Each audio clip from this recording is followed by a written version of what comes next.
ആഗോള അയ്യപ്പ സംഗമം നടത്തിയതിൽ തിരുവിതാംകൂർ ദേവസ്വം ബോർഡിന് നഷ്ടം.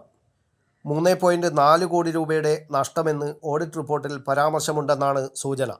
ദേവസ്വം ബോർഡ് അഡ്വാൻസായി നൽകിയത് 3 കോടി രൂപയാണ്. ചെലവാക്കിയ പണം സ്പോൺസർഷിപ്പിലൂടെ ലഭിച്ചില്ല. ഓഡിറ്റ് റിപ്പോർട്ട് ഇന്ന് ഹൈക്കോടതിയിൽ സമർപ്പിക്കും.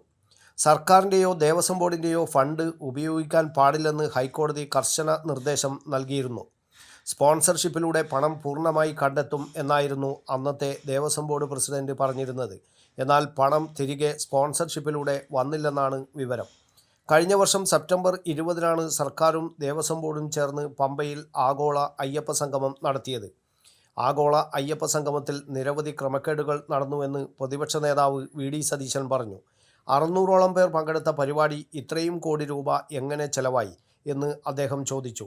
ആഗോള അയ്യപ്പ സംഗമത്തിന് പിന്നിൽ മുഴുവൻ കളവ് നടന്നുവെന്നും അയ്യപ്പൻ്റെ പേരിൽ നടന്ന തട്ടിപ്പ് അന്വേഷിക്കണമെന്നും അദ്ദേഹം പറഞ്ഞു. കോടതിയിൽ തെറ്റായ വിവരങ്ങൾ നൽകിയെന്നും വി.ഡി. സതീശൻ പറഞ്ഞു. News bureau, Kannur media.